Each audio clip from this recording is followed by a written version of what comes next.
Good afternoon, YouTube. My 1911 is finished. And let's just go ahead and talk about the 800-pound gorilla in the room first. Yes, it is yellow. I had a vision. I didn't want to let the cat out of the bag too early. But I'm a firm believer that in the world of guns, anything different is good for the most part. And yellow guns are definitely different. I've done a white gun in the past on a Kalashnikov, but those aren't too uncommon for snow camouflage and things like that. But yellow's a little different. So let me talk about my inspiration for this. I wanted it to look like an industrial tool, like a jackhammer or a concrete saw used by street crews. You know, beat up, used with grimy hands, abused, thrown in the back of the truck at the end of the day. And that's kind of what I was going for. And I loved the two-tone when I was building it. The yellow parts were silver and the lower parts black, and then the multiple assemblies and reassemblies. I liked that contrast, and I liked the areas of the contrast. So I decided to go for yellow. Now let me talk about some of the inspiration. I said I wanted it to look like an industrial tool. Well, here's another industrial tool that inspired me. This is my 2x72 belt grinder. It is beat up. It is ugly. I built it over a decade ago using plans published by Tracy Mickley at USA Knifemaker Supply called the no weld grinder plans. There are no welds on it. It's all strapped and bolted together using square tube. And I found this square tube at the local scrapyard, picked it up out of a mud hole, blew the mud out of it, cut it, and bolted this thing together, and it's been running like a champ ever since. And that is original OSHA yellow paint with rust and dings and everything else on it. And that has always been cool to me. I like the heavily used look. You know, I didn't honestly put all the wear on that tube steel, but I've put a lot of wear on it since. So let's talk about distressed finishes. I know there's a lot of opinions out there, and I promised you I'd have thoughts on it.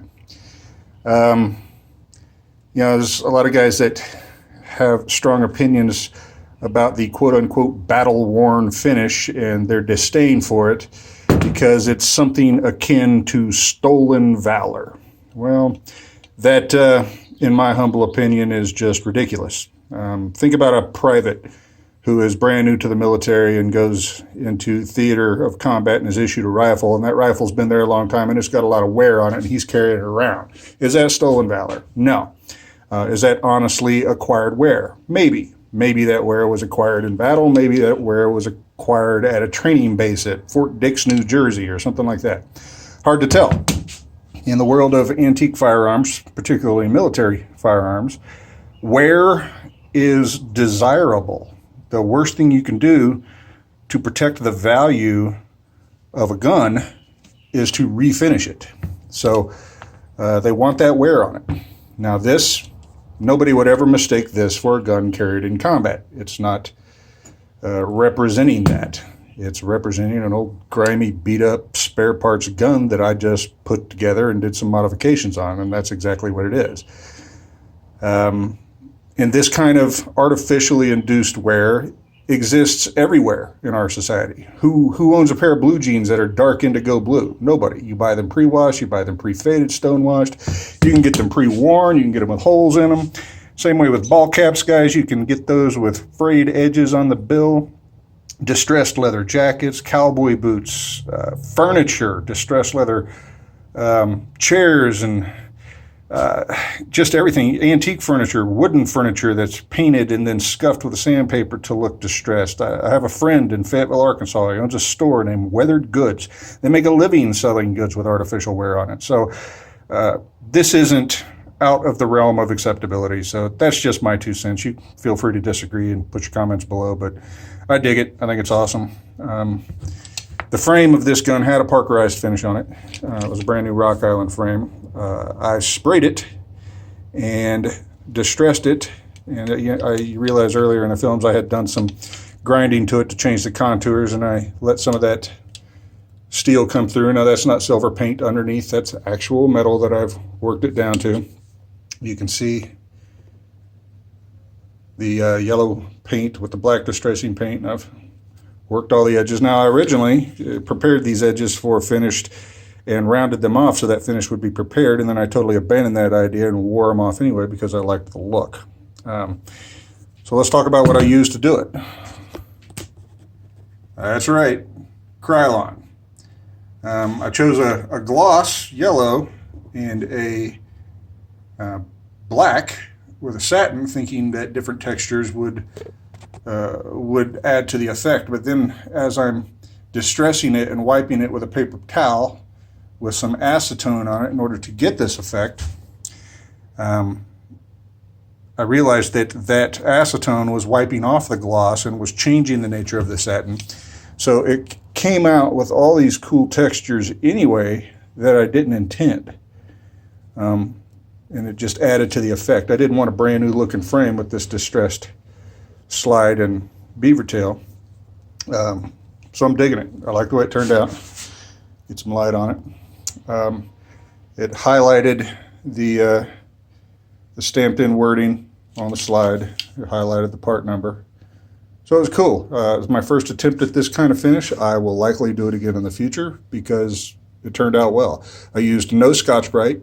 I used no sandpaper, and it'll continue to harden over the next days and weeks. I have just assembled it. I haven't put it downrange yet. I will go do that probably next week. Will be the first time I have time. See how it shoots. Now, in my last video, we talked about the sights, and I was happy with the way the rear sight was mounted, so I taped it off when I did the paint job. The front sight, if you recall, had multiple surfaces that it was mounted on. The filing of the dovetail was abysmal. The front was lifted, it was angled, it was not centered, the dovetail was not level, and it was staked in 4 places, highly visible, some of which you can still see. The work was not done correctly. And since then, I've tried to educate myself on how it's supposed to be done and realized that whoever did it, and I don't think it was my gunsmith. I think he had somebody else in the shop do it, maybe an apprentice. I don't know. But I fixed the dovetail to the best I could. I made it a single level surface. And in doing so, it loosened up the fit. I could press fit it all the way into position with my fingers. It wasn't tight enough. So what I did was when I took it back out, put the finish on the gun, and under the front, under the front of the sight and under the rear of the sight at the top of the dovetail, I put a ding in the metal with a modified punch. This is my center punch that I use in knife making to mark areas that I'm going to drill a hole. And if I can get to focus here, and I reground the tip to be sharper than it was. Just did that over here on the old belt grinder, like so. Ground it all to a nice point, and I will use that in the future on guns if needed. It did the trick perfectly. I had to tap in the front sight.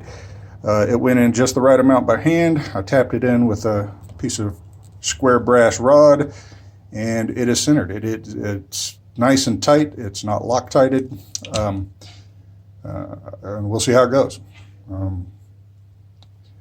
I'm kind of digging that MS Big Dot sight system. So that's it. I like the gun. I'll let you know how it shoots. Everything's still right and tight on it.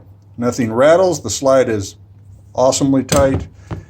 The barrel and the bushing, no movement at all. Functions as it should. I flared the ears on the front of the trigger to take up as much slack as I could. Now bear in mind, this is not a custom trigger. This is the factory Rock Island GI trigger. Just a little bit of slack, and that's the way I like it. Those are the kind of triggers I've always trained on. I got these G10 grips off of eBay just because I like the way they look. I thought that might be the kind of thing you would see on an industrial tool, just some sort of black polymer. And I don't even know what brand they are. Probably Chinese, who knows. But it's very cool. Everything works as it should. And I'll let you know how it works on the range. Anyway, thanks for watching the series. My last video will be a range report for accuracy and reliability. And this video has gone long enough, so have a great day.